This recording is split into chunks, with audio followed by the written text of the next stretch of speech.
आपको नजर आ रहा है, लोगों की भारी भीड़, श्रद्धालुओं की भारी भीड़, और साथ ही साथ 108 घोड़ों की प्रतीकात्मक शोभा यात्रा भी हम देख पा रहे हैं। अखंड भारत की एक झलक इस शौर्य यात्रा में हमें नजर आ रही है। प्रधानमंत्री नरेंद्र मोदी शौर्य यात्रा में शामिल, सोमनाथ से संकल्प तक की ये यात्रा, और ये यात्रा सिर्फ एक मार्ग की नहीं है, ये सोमनाथ से उठे स्वाभिमान की आवाज़ है। जहाँ पत्थर कभी टूटे थे लेकिन संकल्प अड़िग रहा। हाथों में डमरू, और डमरू का उद्घोष यहाँ से किया जा रहा है। सोमनाथ से शुरू हो चुकी है शौर्य की चेतना, जहाँ आस्था से आत्मबल तक प्रधानमंत्री की ये शौर्य यात्रा को देखा जा रहा है। ये इतिहास नहीं, ये भारत का उत्तर कहा जा रहा है, और शिव के डमरू का तो महत्व ही अलग है। सृष्टि और नाद का प्रतीक है शिव का डमरू, जहाँ शिव के डमरू को कहा जाता है कि दो त्रिकोणों में होता है, एक तरफ सृजन और एक तरफ विनाश, और बीच में जो बिंदु होता है वो संतुलन का प्रतीक होता है। और यही यहाँ से संदेश दिया जा रहा है कि न शुरुआत न अंत, केवल संतुलन। यहाँ हमारे साथ हमारे संवाददाता अश्विनी मिश्र जुड़ गए हैं ज़्यादा जानकारी के साथ। अश्विनी, बेहद ही भव्य दिव्य दिख रहा है सोमनाथ, और ऐतिहासिक क्षण के हम सभी साक्षी बन रहे हैं। निश्चित तौर से ये दृश्य बयां करते हैं कि किस तरीके से सोमनाथ स्वाभिमान पर्व आज हजार वर्षों की आस्था का, अटूट आस्था का, अडिग आस्था का महापर्व बन चुका है। किस तरीके से सोमनाथ स्वाभिमान पर्व शौर्य, श्रद्धा, पुरुषार्थ की अखंड गाथा बन चुका है। शौर्य, श्रद्धा और पुरुषार्थ की वो अखंड गाथा जो कि 1000 वर्षों नहीं, सहस्राब्दियों से, युगों युगों से सोमनाथ और हमारे इतिहास में व्याप्त है, उसके हम साक्षी बन रहे हैं। निश्चित तौर से प्रधानमंत्री नरेंद्र मोदी इस समय सोमनाथ की तरफ अग्रसर है, सोमनाथ मंदिर की तरफ अग्रसर है। शंखद द्वार है, शंखद द्वार से शंख चौराहा है, वहां से अब शंखद द्वार से आगे बढ़ते हुए प्रधानमंत्री नरेंद्र मोदी सोमनाथ मंदिर की तरफ बढ़ रहे हैं। हजारों की संख्या में सड़कों के दोनों तरफ नगरवासी, देश देश के कोने कोने से आए हुए लोग इस समय प्रधानमंत्री नरेंद्र मोदी के साथ है। और ये जो ध्वनि है, ये जो आहनाद है, जिसको जो अंतर्नाद है, वो कहीं ना कहीं विस्मित कर देने के लिए पर्याप्त है, आह्लादित कर देने के लिए पर्याप्त है। डमरू बज रहा है, दुंदुभी बज रही है, हमारे निनाद बज रहे हैं, हमारे एक एक वाद्ययंत्र बज रहे हैं। और सबसे बड़ी बात ये कि ये पूरा का पूरा ये यात्रा जो है शौर्य यात्रा के नाम से इसे अभिहित किया गया है। 108 अश्व जो है वो इस पर आरूढ़ होकर अश्वारोही चल रहे हैं, और ये उस इतिहास को हमें याद दिलाता है कि कितने इस अजस्र अटूट आस्था के पर्व, आस्था के प्रतीक को कितने सहस्त्र बलिदानियों ने अपना सर्वस्व न्यौछावर किया, और उन सहस्त्र बलिदानियों के सम्मान में, उन सहस्त्र बलिदानियों के कृतज्ञता ज्ञापन में, उन सहस्त्र बलिदानियों के स्मरणोत्सव में अश्वारोही 108 अश्वारोही चल रहे हैं। और प्रधानमंत्री नरेंद्र मोदी के आगे आगे ये कारवां चल रहा है, और प्रधानमंत्री नरेंद्र मोदी इस समय सोमनाथ मंदिर की तरफ अग्रसर है। डमरू की ध्वनि, कहीं न कहीं ओंकार, संगीत, सबका यहाँ कहीं न कहीं संगम हुआ है, क्योंकि बताता है कि कैसे भारत, भारतीयता यहाँ सिमटी हुई है। और ये जो आस्था का सतत प्रकटीकरण है, सृजन का जो शाश्वत प्रस्तुतिकरण है, उसकी इस समय दुनिया साक्षी बन रही है कि प्रधानमंत्री नरेंद्र मोदी इस समय शौर्य यात्रा के सहभागी बन रहे हैं, और हम साक्षी बन रहे हैं स्वाभिमान, सोमनाथ स्वाभिमान पर्व की इस शौर्य यात्रा की।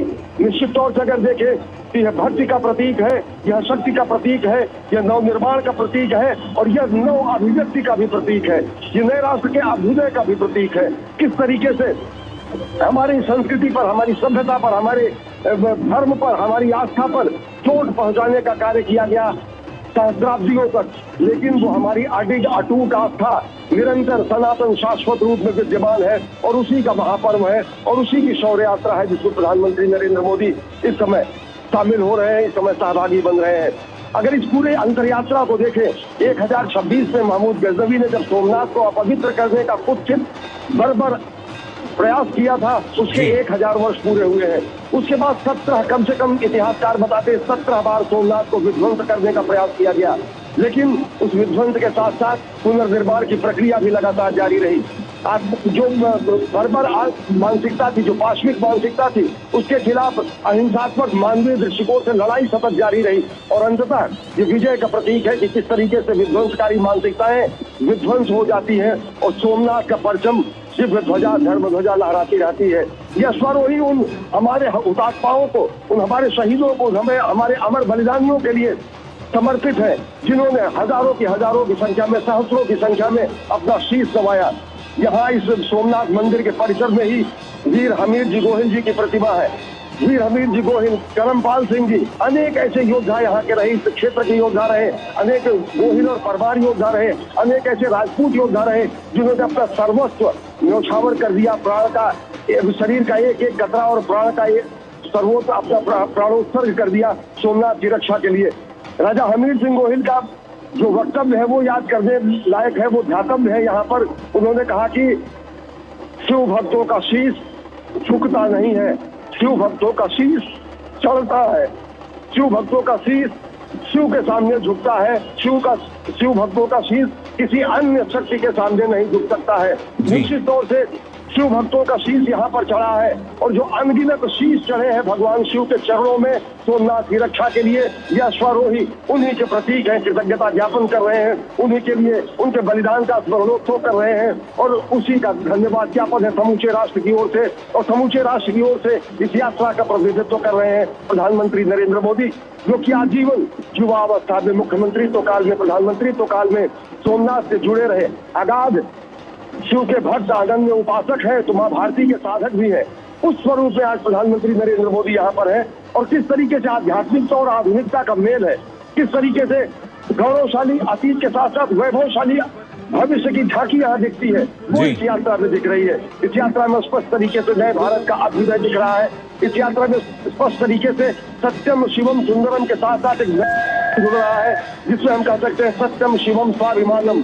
सत्य शिव है, शिव सुंदर है और सबसे सुंदर स्वरूप अगर कोई है तो स्वाभिमान का स्वरूप है, राष्ट्रीय स्वाभिमान का स्वरूप है। राष्ट्रीय स्वाभिमान और गर्व का मानबिंदु सोमनाथ है और सोमनाथ के रक्षा के लिए, सोमनाथ के पुनर्निर्माण के लिए, सोमनाथ के पुनर्स्थापना के लिए, सोमनाथ के पुनर्विकास के लिए जिन जिन महिषियों ने, जिन जिन महामानवों ने, जिन जिन बलिदानियों ने, जिन जिन हुतात्माओं ने अपना योगदान दिया है, उनको समर्पित है ये यात्रा। निश्चित तौर से शंकर, भगवान शंकर जिस रूप में है, वो भगवान शंकर का वही रूप है जो कि सृजन भी करता है, संहारकर्ता के रूप में भी है, पालक के रूप भी है, पोषक के रूप में भी है और जब उनकी वो तांडव स्वरूप भी है, वो शिव स्वरूप भी है और वो सत्य स्वरूप भी है। तो वो सारी हमारी सनातन धर्म की जो मानसिक, जो हमारे मूल बिंदु है, वो यहाँ पर व्याख्यायित हो रहे हैं। और निश्चित तौर से पूरी दुनिया ये देखेगी और दुनिया को आत्मसात करना पड़ेगा कि दुनिया के इतिहास में सारी जो सभ्यताएं थी, सारी जो पुरानी संस्कृतियां थी, वो बर्बर आक्रांताओं के आक्रमण से वो धूसरित हो गई, इतिहास के पन्नों में सिमट गई। लेकिन हमारी सत्य सनातन शाश्वत भारतीय संस्कृति है जो कि हमेशा अनवरत निरंतर प्रवाह के रूप में विद्यमान है, अखंड सहस्राब्दियों से और भविष्य के अखंड सहस्राब्दियों तक। तो ये उस बात का प्रमाण है कि किस तरीके से प्रहार पर, इस तरीके से संहार पर सृजन की विजय होता है। और ये यात्रा समर्पित है उन्हीं हुतात्माओं के लिए, शहीदों के लिए, बलिदानियों के लिए, अमर बलिदानियों के लिए, मनुष्यों के लिए, कर्मवीरों के लिए, युद्धवीरों के लिए, जिन्होंने अपना सर्वस्व न्यौछावर किया सोमनाथ की रक्षा में, सनातन की रक्षा में, शाश्वत मूल्यों की रक्षा में, राष्ट्र की रक्षा में, राष्ट्र के मान बिंदुओं और आध्यात्मिक केंद्रों की रक्षा में। और ये पूरी की पूरी यात्रा उन्हीं के लिए समर्पित है, उन्हीं के लिए पूरी तरीके से ये समर्पित है। यहाँ पर ये ध्यान देना आवश्यक होगा कि दुनिया का इतिहास पूछता रोम कहाँ, यूनान कहाँ है, हर घर में शुभ अग्नि जलाता वह उन्नत ईरान कहाँ है, जब दीप बुझे पश्चिमी जगत के व्याप्त हुआ बर्बर अंधियारा, किंतु चीर कर समकी छाती चमका हिंदुस्तान हमारा। तो सोमनाथ वो प्रकाश स्तंभ है जो अनेक प्रहारों के बाद भी हमेशा देदीप्यमान रूप में, हमेशा प्रकाश के स्तंभ के रूप में पूरी दुनिया का मार्गदर्शन करता रहा। राष्ट्र की मनीषा का, राष्ट्र की चिंतन का, राष्ट्र के आस्था का, राष्ट्र के विचार का, राष्ट्र के कर्म का, राष्ट्र के धर्म का मार्गदर्शन करता रहा ये प्रकाश स्तंभ। और सोमनाथ के रक्षा के लिए हमारे आध्यात्मिक केंद्रों की रक्षा के लिए जिन्होंने बलिदान किया है, उनको समर्पित है ये यात्रा। बिल्कुल अश्विनी, प्रकाश पुंज की बात की जाए, जिस तरीके से इस शौर्य यात्रा में हम देख पा रहे हैं कितनी भारी संख्या में जो लोग हैं वो पहुंचे हैं, हजारों की तादाद, ना सिर्फ सड़क के दोनों छोर पर लोगों को जहां जगह मिल रही है, घरों की छतों से भी वो इस शौर्य यात्रा का हिस्सा बनना चाह रहे हैं, जहां पे हम देख पा रहे हैं प्रधानमंत्री नरेंद्र मोदी को।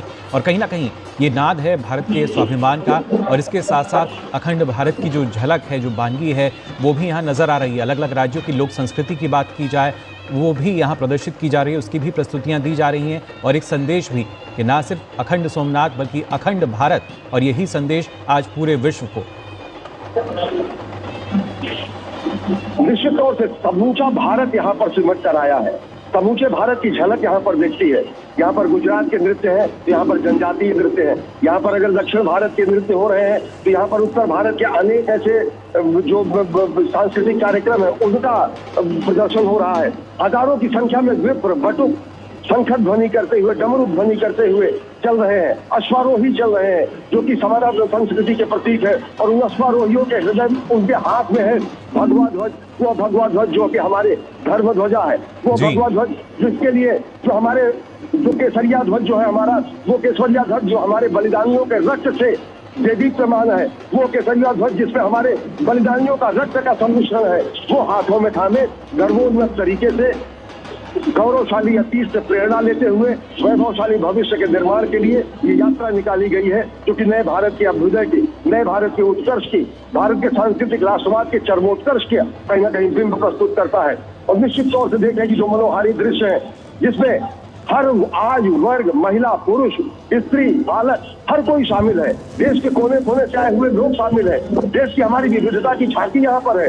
एकता में अनेकता का, तो हमारा जो अनेकता में एकता का जो हमारा स्वरूप है वो यहाँ पर है। और प्रधानमंत्री के ऊपर पुष्प वर्षा हो रही है, प्रधानमंत्री के ऊपर लोग उनकी एक झलक पाने के लिए आतुर हैं।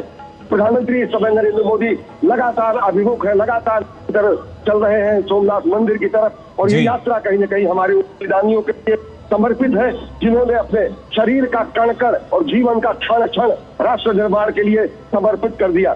भगवान शिव का जो स्वरूप है, या जो भारतीय संस्कृति का जो स्वरूप है, हमने दुनिया के सारे गड़बड़ लोगों को, आक्रांताओं लोगों को, दुनिया के शोषित, पीड़ित, वंचित लोगों का अपने हृदय स्थल में स्थान दिया। हमारी संस्कृति वो है, हमारी संस्कृति वो है जो कि ये कहती है कि विश्व का कल्याण हो। हमारी संस्कृति वो कुटुंबकम कहती है, हमारी संस्कृति कहती है धर्मो रक्षते रक्षिता, हमारी संस्कृति कहती है वयम राष्ट्रीय जागृयाम पुरोहिता।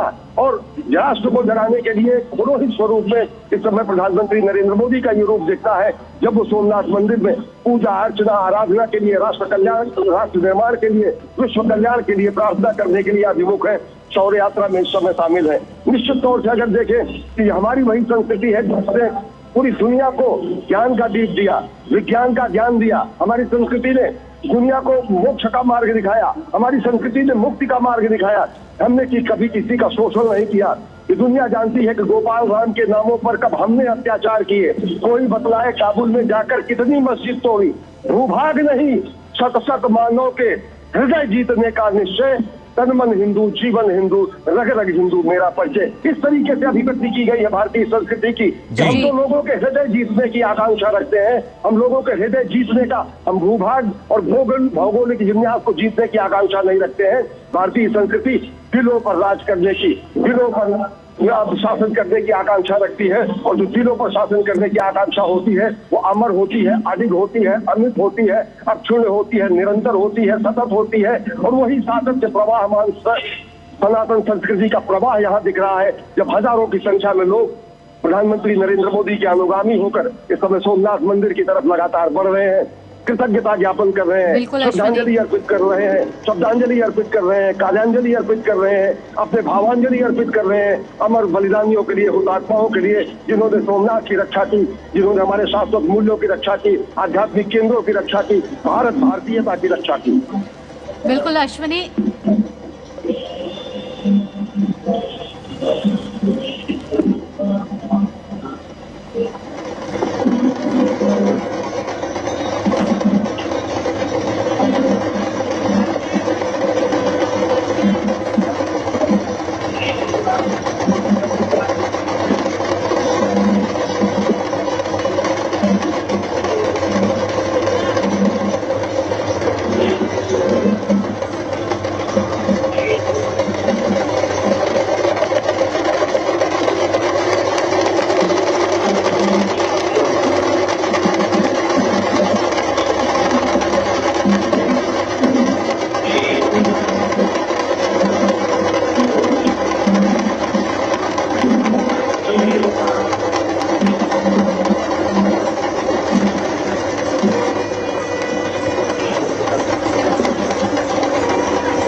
साफ साफ संदेश दे रही है ये शौर्य यात्रा कि जहां इतिहास ने परीक्षा ली वहीं आस्था ने उत्तर दिया, और जहां आक्रमणकारी थक गए भारत का निर्माण हुआ। और शांति तो हमारी संस्कृति है, शौर्य हमारी पहचान है। सोमनाथ से सीमा तक यहाँ से एक बड़ा संदेश जा रहा है कि भारत कभी झुकेगा नहीं। अश्विनी, भारत कभी झुकेगा नहीं, कितने भी आक्रांता आए, आक्रमण करें, लेकिन भारत की आस्था अटूट रही, अड़िग रही, और भारत और मजबूती के साथ खड़ा हुआ।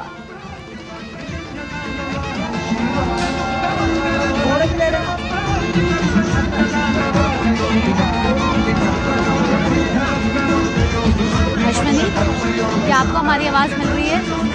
यही शाश्वत है, मेरी आवाज मिल रही है? जी, आपकी आवाज यहाँ तक आ रही है। जी, तो ये आस्था का जो जंजवार उमड़ा है, ये बताता है कि किस तरीके से निरंतर चिरंतन निरंतर शाश्वत स्वरूप हमारी आस्था का है, और अडिग आस्था है, अटूट आस्था है। और अटूट आस्था, अडिग आस्था के अनेक जो हमारे आध्यात्मिक केंद्र है, और उसमें जो प्रकाश स्तंभ है सोमनाथ, जो आघात प्रतिघात प्रहार का साक्षी रहा, जो भारत के उत्थान का साक्षी रहा, भारत के समूचे इतिहास का साक्षी रहा, उसमें कहीं ना कहीं भारत के इतिहास के साक्षी सोमनाथ के इतिहास में एक नया अध्याय जुड़ रहा है। सोमनाथ स्वाभिमान पर्व के इस आयोजन के जरिए, जिसमें इस शौर्य यात्रा का आयोजन किया गया है, प्रधानमंत्री नरेंद्र मोदी इसमें सहभागी बन रहे हैं। लोग उनके अनुगामी स्वरूप में लगातार सोमनाथ मंदिर की तरफ पहुंच रहे हैं। अब से थोड़ी देर बाद प्रधानमंत्री नरेंद्र मोदी इन अश्वारोहियों के साथ, हजारों लोगों के साथ भगवान सोमनाथ के मंदिर के परिसर की तरफ पहुंचने वाले हैं। तो निश्चित तरीके से ये उस बात का प्रतीक है, उस जिजीविषा का प्रतीक है, उस जीवन शक्ति का प्रतीक है, उस संघर्ष शक्ति का प्रतीक है, जिसने भारत भारतीयता को सदियों सदियों तक अक्षुण्ण रखा, और इस बात का विश्वास दिलाता है कि सहस्राब्दियों तक आने वाले युगों युगों तक ये सनातन संस्कृति इसी रूप में, देदीप्यमान रूप में और उत्कर्ष सर्वोत्कर्ष के रूप में आगे बढ़ती रहेगी। इस बात का भी प्रतीक है।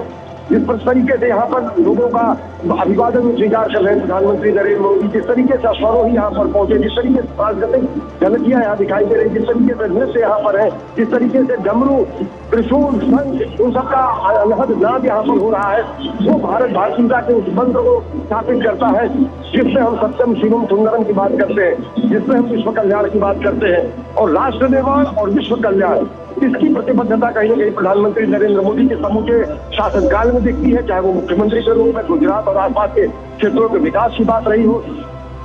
ये 75वां वर्ष है 1951 में भगवान सोमनाथ के मंदिर के पुनर्निर्माण का, जिसका श्रेय और जिसकी शुरुआत जो है सरदार वल्लभ भाई पटेल ने की थी।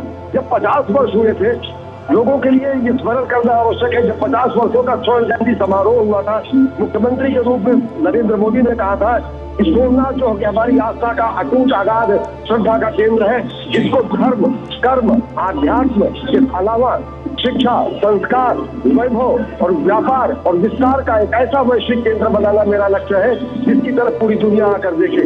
और 20-25 वर्षों के अगर देखे अंतराल में, स्वर्ण जयंती समारोह से हीरक जयंती समारोह के इस अंतराल में, प्रधानमंत्री नरेंद्र मोदी का मुख्यमंत्री और प्रधानमंत्री तो काल में सोमनाथ, और प्रधानमंत्री तो काल में, मुख्यमंत्री तो काल में सोमनाथ और आसपास के गुजरात का विकास, और प्रधानमंत्री तो काल में सोमनाथ ही नहीं, देश के अनेक आस्था केंद्रों का पुनर्निर्माण, पुनर्विस्तार, सोमनाथ का विस्तार का श्रेय सरदार वल्लभ भाई पटेल, सीएम मुंशी जैसे अनेक मनीषियों को जाता है। इससे पहले इतिहास में अगर जाए तो माता अहिल्या देवी बाई, जिन्होंने 3000 से ज्यादा मंदिरों का पुनरुद्धार पूरे देश भर में कराया। सोमनाथ का जो पुराना मंदिर है, उसको माता अहिल्या बाई ने बनवाया।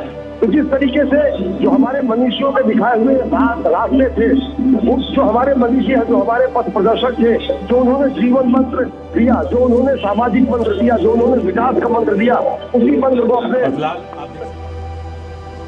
इसको यहाँ पर प्रधानमंत्री जब पहुंचे हैं, न सिर्फ शौर्य यात्रा और उसके साथ साथ नमन करते हुए यहाँ पर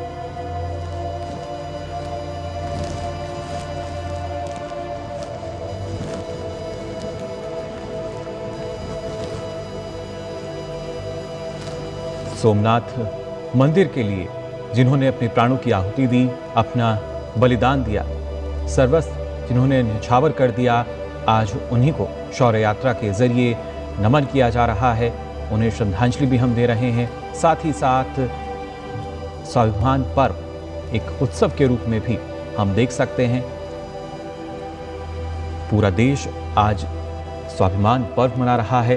सोमनाथ की ये तस्वीरें आप देख सकते हैं। इस तरीके से प्रधानमंत्री नरेंद्र मोदी भी तमाम महान योद्धाओं को उन्होंने नमन किया। साथ ही साथ अब से कुछ देर बाद मंदिर प्रांगण में पहुंचेंगे, जहां पर पूजा अर्चना भी करेंगे। और उससे पहले लगातार तस्वीरों में आप देख पा रहे हैं इस भव्य शौर्य यात्रा को। प्रतीकात्मक शोभा यात्रा में हम देख सकते हैं न सिर्फ 108 घुड़सवार, बल्कि अगर बात की जाए किस तरीके से सोमनाथ मंदिर, इसका एक ऐतिहासिक इतिहास और एक राष्ट्रीय गौरव के तौर पर अगर देखा जाए 2001 से लेकर अगर 2026 की भी हम बात करें, बहुत कुछ बदलाव यहाँ पर हमने देखा है। किस तरीके से विकास को और ज़्यादा गति दी गई है, रफ्तार मिली है।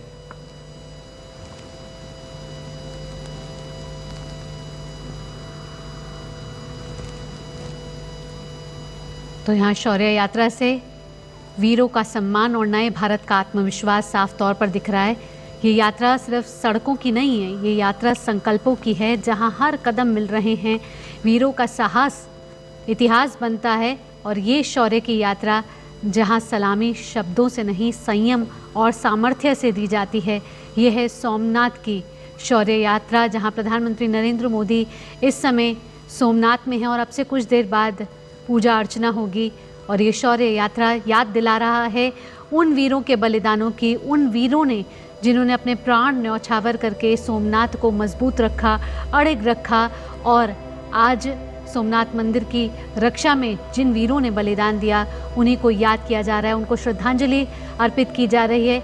सोमनाथ मंदिर जो राष्ट्रीय गौरव का इतिहास रहा है, और इसके इतिहास में हमने देखा कि 1000 वर्ष पूर्व सोमनाथ मंदिर को विध्वंस करने की कोशिश की गई, लेकिन आज सोमनाथ एक बड़ा संदेश यहाँ से देता हुआ जा रहा है कि अतीत को हमें याद रखना है और भविष्य से इसकी प्रेरणा लेनी है। इस शौर्य यात्रा में प्रधानमंत्री नरेंद्र मोदी शामिल हुए हैं। यहाँ गुजरात के मुख्यमंत्री भूपेंद्र पटेल भी उनके साथ थे। और साथ ही साथ डमरू की नाद ये साफ तौर पर दर्शा रही थी, प्रतीक दे रही थी कि संतुलन ज़रूरी है।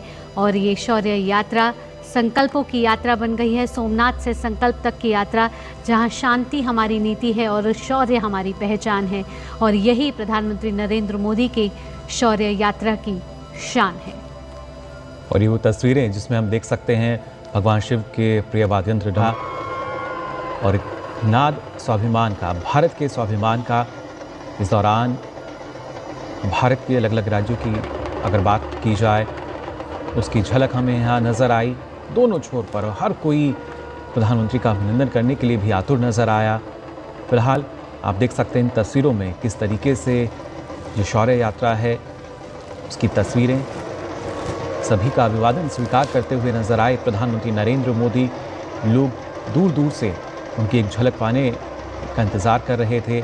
घरों की छतों की बात की जाए, सड़कों के किनारों की बात की जाए, हर जगह से ये अलग अलग तस्वीरें जो हैं सामने आई। आप देख सकते हैं इन तस्वीरों में भी। और ये वो डमरू नाद, यानी भारत के स्वाभिमान का नाद आज हर किसी ने सुना। और डमरू का अपना ही महत्व है। शिव का प्रिय वाद्य यंत्र डमरू, डमरू को नाद ब्रह्मा का प्रतीक भी माना जाता है। ये मान्यता है कि शिव के डमरू से निकली ध्वनि से ही सृष्टि की रचना भी हुई। और जहाँ शब्द जन्म लेते हैं वहीं सृष्टि आकार लेती है। यहीं से ये बड़ा संदेश प्रधानमंत्री नरेंद्र मोदी दे रहे हैं। जहाँ ओम की ध्वनि हो या संस्कृत भाषा की उत्पत्ति हो, इसी डमरू से हुई। ज्ञान, भाषा और अभिव्यक्ति का मूल ही डमरू है। और जय सोमनाथ और हर हर महादेव के जयकारे यहाँ लगाए जा रहे हैं। दोनों छोर पर आप देख रहे हैं कि श्रद्धालुओं ने अपने हाथ में डमरू पकड़ा हुआ है। और डमरू का जो आकार भी होता है वो 2 उल्टे त्रिकोणों जैसा होता है, जिसके साफ तौर पर बड़ा संदेश ये होता है कि एक सृजन का है और दूसरा संहार का। और जो ये बीच का बिंदु होता है वो संतुलन का प्रतीक होता है। और यही शिव का दर्शन है। और शिव दर्शन भी यही दिखाते हैं कि ना शुरुआत है ना अंत है, यहाँ तो सिर्फ संतुलन है। और यही भारत की छवि को भी प्रस्तुत करता है, जहाँ भारत की छवि एकता की छवि है, अटूटता की छवि है, सभ्यता की, परंपरा की और अनूठे विश्वास की, जिसमें आस्था भी है और आस्था के साथ विकास भी।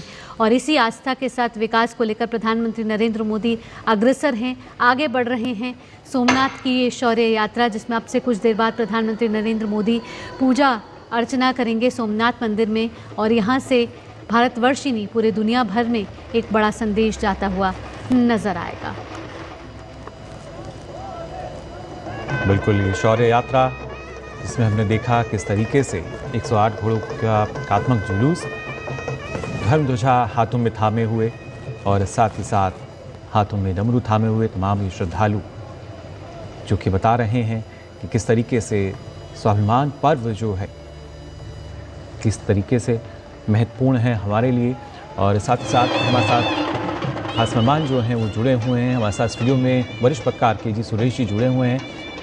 सुरेश जी, आपसे समझना चाहूँगा, जब हम बात कर रहे हैं प्रधानमंत्री नरेंद्र मोदी के विज़न को लेकर, हमने विकास भी देखा है और किस तरीके से विरासत को न सिर्फ सजोना संरक्षण बल्कि उसके साथ साथ युवाओं का जो जुड़ाव है, किस तरीके से आप इस विज़न को देख पा रहे हैं? बिल्कुल, इसमें कहीं कोई दो राय नहीं है कि मात्र विकास की तो एक यात्रा आज़ादी के बाद से चलती आ रही है, लेकिन जब उस विकास में जब विचार जुड़ जाता है और उस विचार के साथ हम लोगों के अंदर एक आत्मसम्मान स्वाभिमान जब जगता है, अपने स्व को हम जब पहचानते हैं, तो उस विकास का जो गति है वो 2 गुना 4 गुना हो जाती है। और माननीय प्रधानमंत्री जी ने यही प्रयास किया है कि पिछले 11 साल में आपने हमको अपना पहचान वापस दिलाया, पूरे देश को याद दिलाया उस गौरवशाली इतिहास के बारे में, जहां हमने बहुत हज़ारों साल, कई सदियों से हम लोग जो है विपरीत परिस्थितियों के बावजूद हम लड़ते रहे, जूझते रहे और आखिरकार हम विकसित भारत की दिशा में कदम बढ़ा रहे हैं। जी बिल्कुल। ये बताया जाता है एक कि कुछ बात है कि हस्ती मिटती नहीं हमारी, सदियों रहा है दुश्मन दौरे जहां हमारा। ये हमारी बात ही कुछ ऐसी है इस कौम में, इस देश में, इस राष्ट्र के अंदर कि कितने भी विपदाएं आए, चाहे वो प्राकृतिक आपदाएं हों या विदेशी घुसपैठिए हो, लेकिन उन सभी आक्रांताओं के बावजूद अपने हस्ती को हमने मिटने नहीं दिया। न जाने कितने सभ्यताएं जो हमारे साथ शुरू हुई थी या उस दौरान शुरू हुई थी, वो सब समाप्त हो गई, उनका पूरा रूप बदल गया, स्वरूप बदल गया। लेकिन आज भी सिंधु घाटी सभ्यता में जो हमारे विश्वास थे, जो आस्था के पात्र है, वो आज भी जो है हमारे यहाँ कायम है। उस वैदिक सभ्यता का जो है हजारों साल बाद भी हम उसी को ही जो है आज भी मनाते आ रहे हैं। ये इस देश का वह लचीलापन जहाँ हम किसी भी परिस्थिति में झुकेंगे नहीं, हम किसी भी परिस्थिति में परास्त नहीं होंगे, अपितु हम संघर्ष करते रहेंगे और अपने वजूद को बचा के रखेंगे। ये जो भावना है, कहीं ना कहीं जब हम सोमनाथ में जब स्वाभिमान पर्व मना रहे हैं, वो पूरे देश को एक तरह से जो विस्मृत हो चुकी बातें हैं उससे हटकर हमको एक तरह से याद दिलाना है कि हमारा जो राष्ट्र का जो गौरवपूर्ण इतिहास है, जहाँ कितने आक्रांताओं के बावजूद, कितने प्रयासों के बावजूद हमारे हस्ती को मिटाने के, हमारे सभ्यता को, हमारे धर्म को, हमारे विश्वास को, हमारे संस्कृति को, इसके बावजूद जो है हम डटे रहे, टिके रहे और आज भी एक जिंदा कौम है हम। इस बात का हम सबको गर्व है। जी। और अब से कुछ देर पहले प्रधानमंत्री नरेंद्र मोदी ने जो योद्धा जो सोमनाथ मंदिर के मजबूती के लिए खड़े रहे, जिन्होंने अपने बलिदान दिया, उनको भी श्रद्धांजलि दी, जिसमें एक वीर योद्धा हमीरजी गोहिल थे, जो गुजरात में पैदा हुए थे। अलाउद्दीन खिलजी की सेना के सामने जब सोमनाथ मंदिर को लूटने के लिए हमला किया गया था, तो यही हमीरजी गोहिल जो 16 वर्ष की उम्र के थे, तब उन्होंने पूरी बहादुरी के साथ मुकाबला किया था। और अब से कुछ देर पहले प्रधानमंत्री नरेंद्र मोदी ने इन्हें श्रद्धांजलि अर्पित की है इनकी मूर्ति पर। और इस शौर्य के लिए हमीरजी गोहिल को सौराष्ट्र के राजपूतों और गोहिल समाज एक महान योद्धा के रूप में उन्हें पूजा जाता है। और सोमनाथ को आज अटूट बनाने के लिए हमीरजी गोहिल का एक बड़ा योगदान रहा है। हमारे साथ अशोक टंडन भी जुड़े हुए हैं, वरिष्ठ पत्रकार। अशोक जी, कितने भी आक्रांता आए भारत पे और कितना भी उन्होंने सोमनाथ को खंडित करने की, तोड़ने की कोशिश की, लेकिन जो संदेश रहा वो यही रहा कि भारत एक है, भारत को आप खंडित नहीं कर सकते, जितनी बार उसे खंडित करने की कोशिश करेंगे उतनी बार वो मजबूत होगा। ये तस्वीरें आप देख रहे हैं सोमनाथ की, जहां प्रधानमंत्री नरेंद्र मोदी अब से कुछ देर पहले पहुंचे और यहां पर उन्होंने हमीरजी गोहिल की प्रतिमा पर पुष्पांजलि अर्पित की। हमीरजी गोहिल वो वीर योद्धा जो गुजरात में पैदा हुए थे और जिन्होंने सोमनाथ मंदिर को एक करने में, सोमनाथ मंदिर को बचाने में एक महत्वपूर्ण योगदान दिया था। और हमीरजी गोहिल एक शिवभक्त राजपूत योद्धा थे जिन्होंने मुगलों के खिलाफ अंतिम सांस तक लड़ाई लड़ी थी। राजपूत वीरता और शिव भक्ति का प्रतीक हमीरजी गोहिल की कहानी आज हर भारतीय के लिए एक प्रेरणा बनी हुई है। और कहते हैं कि हमीरजी गोहिल वो शिव भक्त थे जिनकी वीरता से दुश्मन भी घबराते थे। और ये अब तस्वीरें हैं, सरदार पटेल की प्रतिमा को प्रधानमंत्री नरेंद्र मोदी पुष्पांजलि अर्पित करते हैं। सरदार वल्लभ भाई पटेल जिन्होंने सोमनाथ मंदिर के जीर्णोद्धार, उनके पुनर्निर्माण में एक अहम भूमिका निभाई है। आप देख सकते हैं इन तस्वीरों में सरदार पटेल की प्रतिमा पर पुष्पांजलि अर्पित करते हुए प्रधानमंत्री नरेंद्र मोदी। किस तरीके का योगदान सरदार पटेल का रहा, ना सिर्फ अखंड भारत की बात की जाए या खासतौर से अखंड सोमनाथ की हम बात करें, आज स्वरूप जो हम देख पा रहे हैं उसमें काफ़ी महत्वपूर्ण योगदान सरदार वल्लभ भाई पटेल का। और उनके इस महत्वपूर्ण योगदान को नमन करते हुए, याद करते हुए प्रधानमंत्री नरेंद्र मोदी उनकी प्रतिमा पर पुष्पांजलि अर्पित कर रहे हैं, नमन कर रहे हैं उस महत्वपूर्ण योगदान को जिसके चलते आज देश स्वाभिमान से इस पूरी दुनिया में सर उठाकर खड़ा हुआ है। वो सोच, वो विज़न उस वक्त जो सरदार पटेल ने दिया, उसी को सार्थक करते हुए और नए भारत, विकसित भारत का जो विज़न है, इसकी ओर अग्रसर भारत जिसकी लगातार जो झलक है वो हमें नज़र आ रही है। बिल्कुल, सरदार वल्लभ भाई पटेल जिनका सोमनाथ मंदिर के पुनर्निर्माण में एक अहम और महत्वपूर्ण योगदान रहा। उन्होंने आज़ादी के बाद 1947 में जूनागढ़ के भारत में विलय के दौरान इस ऐतिहासिक मंदिर की जीर्णोद्धार का संकल्प लिया था और ये उन्हीं की पहल ही थी जिससे एक आधुनिक सोमनाथ मंदिर का मार्ग प्रशस्त हुआ। और आज जो सोमनाथ मंदिर हम सबके आगे एक मजबूती के साथ खड़ा हुआ है, आस्था का प्रतीक, सभ्यता का प्रतीक, परंपरा का प्रतीक, जिसे बाद में 1951 में तत्कालीन राष्ट्रपति डॉक्टर राजेंद्र प्रसाद द्वारा राष्ट्र को समर्पित किया गया। हमारे साथ यहाँ अशोक टंडन भी जुड़े हुए हैं, वरिष्ठ पत्रकार। अशोक जी, एक एक करके हम उन प्रतिमाओं को प्रधानमंत्री नरेंद्र मोदी श्रद्धांजलि दे रहे हैं जिन्होंने सोमनाथ मंदिर के पुनर्निर्माण, उसके जीर्णोद्धार के लिए एक अहम योगदान दिया। क्या कहना चाहेंगे आप? देखिए, आज जो सोमनाथ स्वाभिमान पर्व प्रधानमंत्री के आयोजित किया गया है, उसके लिए आज की पीढ़ी को ये जानना बहुत ज़रूरी है कि सारे आक्रांता जो आते थे, हमलावर आते थे, वो बार बार सोमनाथ के मंदिर को ही क्यों तोड़ते थे? क्योंकि उनको मालूम था कि सोमनाथ मंदिर एक ऐसा प्रतीक है भारतीय संस्कृति का, भारत की विरासत का, हजारों लाखों साल की जो हमारी धरोहर है, उसको नष्ट करेंगे तभी जाकर ये जो भारत है इसको हम भुला सकेंगे, लोग भूल जाएं इसकी संस्कृति को। तो ये इसीलिए अभी ये जो प्रधानमंत्री के इनिशिएटिव पर सोमनाथ स्वाभिमान पर्व मनाया गया। आप सोचिए कितने लोगों को याद रहता कि जनवरी यानी 1000 साल पहले इसी जनवरी के महीने में महमूद गजनी ने आकर सोमनाथ को तोड़ा था जी। अब ये सब चीज़ें इतिहास के पन्नों से निकाल कर उसको फिर से भारत की जनता, भारत के जितने भी भारतवंशी दुनिया में बसे हुए हैं, उनको ये याद दिलाना कि हम पर जिस तरह से हमले हुए हम उनको भूले नहीं हैं और हमने अपनी विरासत को दोबारा से फिर से जिंदा किया है। और इसीलिए आज सोमनाथ का मंदिर जो है वो प्रतीक बन गया है कि हमारी विरासत को मिटाया नहीं जा सकता, हमारी संस्कृति को मिटाया नहीं जा सकता, हमारी जो एक ऐतिहासिक धरोहर है उसको भी मिटाया नहीं जा सकता। तो ये जो पर्व मनाया जा रहा है ये उस बात का प्रतीक है। और दूसरा एक बात और प्रधानमंत्री ने अभी यहाँ एक तरह से घोषणा कर दी है कि अगले साल यानी 2026 में फिर तक ये पर्व चलेगा, क्योंकि अगले साल ये मंदिर, सोमनाथ मंदिर दोबारा से बनकर जब जनता के लिए खोला गया था तो उसको 75 वर्ष हो जाएंगे। तो इस प्रकार के पर्व का आयोजन करना, इतिहास के पन्नों से उस तरह की बातों को निकाल कर लाना, ताकि हम नई पौध जो है, नई जनरेशन जो है, वो अपनी विरासत को भूले नहीं।